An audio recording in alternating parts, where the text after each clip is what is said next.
I accidentally broke my boyfriend's ribs and punctured a lung after he recreated the worst day of my life as a prank. I think it's destroyed my life. What do I do now? This just happened 2 nights ago, so I'm still reeling emotionally. I know this is long, but there's some important background context, and I am in desperate need of answers. I've been a long-time listener to the THT podcast, so I'm really hoping that the community can just give me options on what I can do. Almost 6 years ago, I, 29M, lost my partner suddenly in an accident while he was overseas on a work trip. When I lost him, I cannot describe the pain and the anguish and the emotional disaster that I found myself in.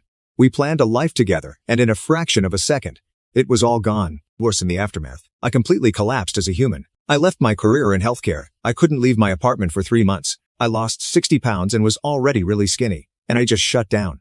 In short, I was a mess in every single way. With the support of some very persistent friends, community resources, and an amazing therapist, I started to process and move forward. Through intense therapy and temporary psychiatric help, I've been able to heal over the years, though grieving isn't a linear process. Fast forward to around 2.5 years ago, when I met my current boyfriend, 29mm. It's hard to describe getting into a relationship after losing a soulmate, but please know that he wasn't a rebound, and isn't second place or anything like that. I do love him with all of my whole heart, even though I'll always still love my late partner. My boyfriend has a foundation of similar values, ideal relationship dynamics, and communication styles to my late partner, but has a completely different personality, look, lifestyle, appearance, etc. I love him for all of his differences as much as his similarities. My therapist and I knew that it was important for me to not date someone who I would expect to be a stand-in for my late partner. Her and I have checked in constantly throughout the major stages of my relationship to ensure that I'm sticking to that. At this point, I've honestly pictured what the rest of my life would look like with him in it.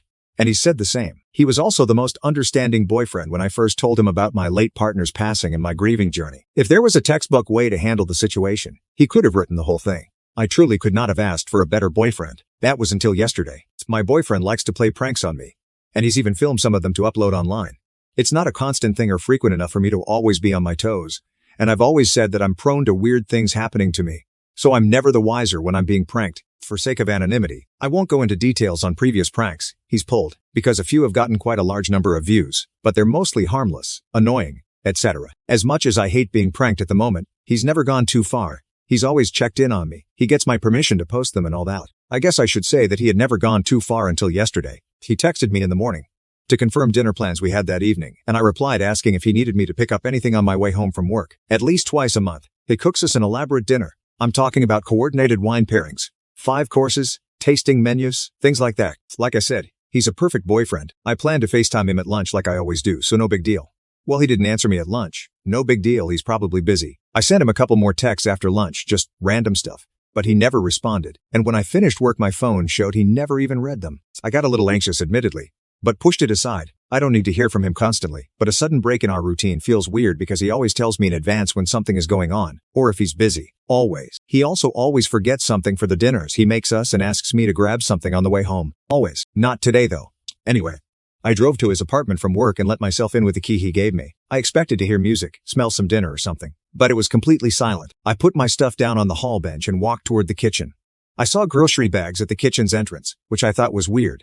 As soon as I entered the kitchen, I saw a broken wine glass at the far end of his kitchen island with a few drops of what I thought was red wine until I saw his feet sticking out. I sprinted around the island, and he was laying on his side, facing away from me. There was blood everywhere, on the edge of the island, splatters on the wall, and a large pool of blood around his head. I haven't made the sounds that came out of me since I got the call that my late partner passed. My heart was racing so bad that my chest and head hurt. Though I felt like I was in full-blown panic mode, I physically went into autopilot. I work in healthcare again, so I'm glad that my instincts kicked in. He was on his side, so I flipped him flat on his back. From what I gathered trying to take a medical visual inventory of his injuries, it looked like he was just bleeding from his head. He didn't respond to my voice or a quick sternal rub. He wasn't moving at all. And when I put my ear down to his mouth, I wasn't hearing or feeling breathing. He had blood all over his face, so I couldn't tell if his lips were blue or anything like that. I do remember checking for a pulse, and I truthfully didn't feel one though in hindsight. I can't be sure if I was mentally stable enough to discern one either way, so I tilted his head back and put my hands over his chest to start CPR, while screaming at my phone for Siri to call 911. I only got 2 hard and fast compressions in when he miraculously came back from the dead screaming bloody murder. After that, I'm not going to lie, I blacked out a bit. I remember getting lightheaded, my boyfriend shaking me, him apologizing. I remember him calling off 911. And I remember leaving his apartment covered in what I had obviously figured out was fake blood. I did get a call from 911 to confirm, basically that my boyfriend had played a prank, and no one needed help. Otherwise, I felt completely catatonic in a way. I dissociated. Needless to say, since last night I've been a complete mess. I'm angry. and I'm devastated. The entire thing keeps playing in my head. And while the logical part of my brain knows that he pranked me, and that he's alive, my body hasn't figured it out. It's worse, this completely brought up everything surrounding my late partner, and I feel like I have to start my grieving process for him all over again. The anger I feel isn't a revenge type of anger, but an exhausted type of anger.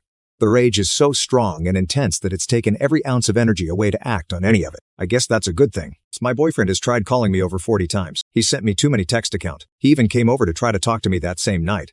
But luckily, even though he has a key, I have a deadbolt chain, so he wasn't able to get in. Basically, he shouted an apology through the crack and begged me to talk to him.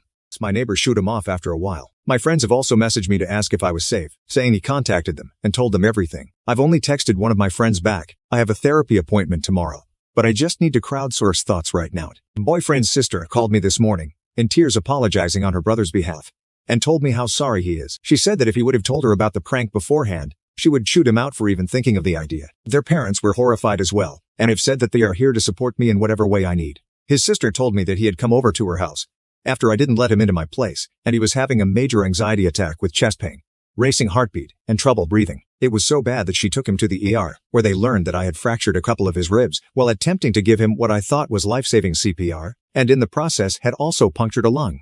There are so many emotions going through my head right now. I am so angry at the world for, yet again, ripping away a man I love from me, because even though he's alive, I don't think that I'll ever be able to get over this. At the same time, I still love and care for him.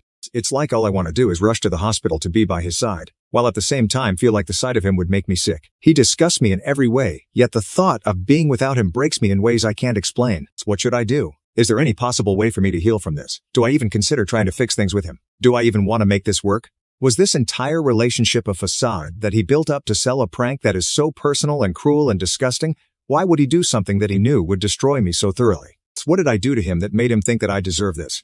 How do I start my grieving process over while also processing this breakup? How can I ever trust anyone ever again? I mean, seriously, what the F do I do?